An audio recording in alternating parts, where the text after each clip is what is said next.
सुखदेव जी कहते हैं, परीक्षित, ये भगवान की भक्त और भगवान की, जीव और शिव की, बूंद और सागर की,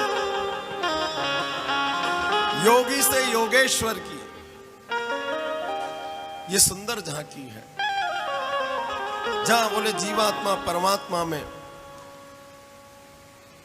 जो जीवात्मा है वो परमात्मा का साक्षात्कार करती है, उसी को ही रास पंचाध्यायी, उसको ही रास कहा गया है।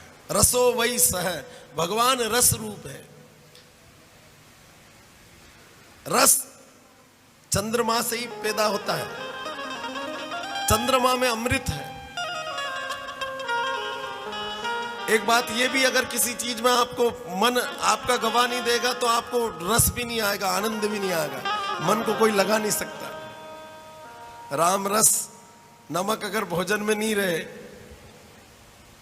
तो पूरा भोजन आप कितना ही मसाले डाल दो पर नमक मत डालो। राम रस, कितना अच्छा हलवा आप बना लो, उसमें हम रस स्नान कराते हैं भगवान का तो शक्कर से कराते हैं। शक्कर मत डालो हलवे में तो सीरा अच्छा लगेगा।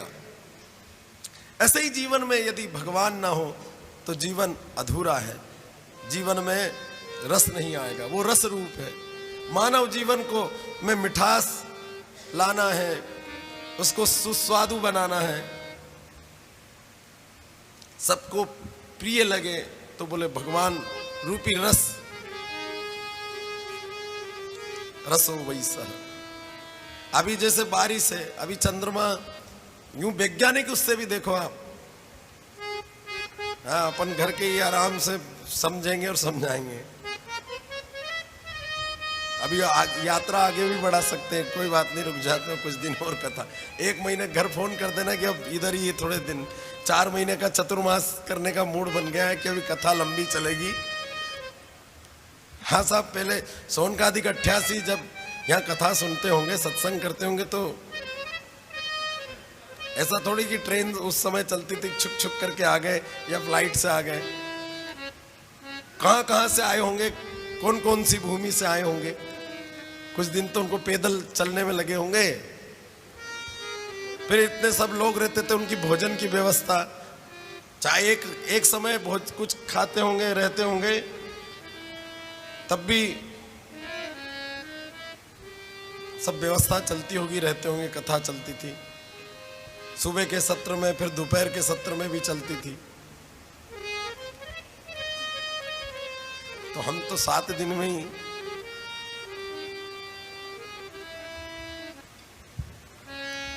कर, ये अब भगवान की कलयुग का ये है नहीं कि सब कीर्तन करते हैं, सब ने कोई व्हाट्सएप से भगवान की कीर्ति जल्दी सुनी।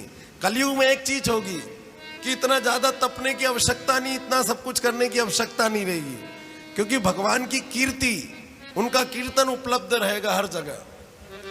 आप उनके कथा, उनके भजन आजकल मोबाइल पे सुन लेते हैं, पहले भजन सुनने को नहीं मिलते थे।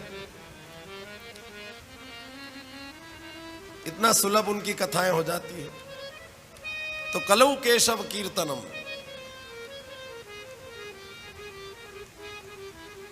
त्रिभिर वर्षे यतात्मनो, पहले सतयुग में 12 वर्ष तप करना पड़ता था, किंतु यदि कोई 3 वर्ष ही नित्य नियम आसन साध ले तो फिर वो सिद्ध हो जाता। 3 साल में ईमानदारी से भजन कर ले तो उसकी पूर्णता आ जाती उसके जीवन में।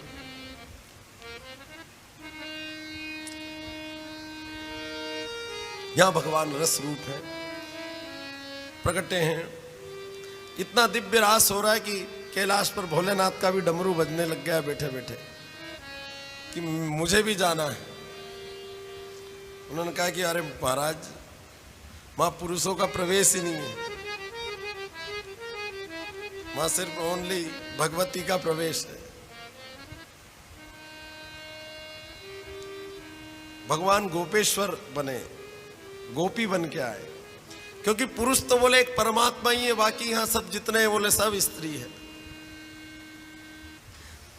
इसलिए कहा था, ऐसे वर को क्या वरूं जो जन्मे और मर जाए, और बरूं तो श्याम सुंदर को चुड़ी लो अमर हो जाए। माने सबके पति वही हैं।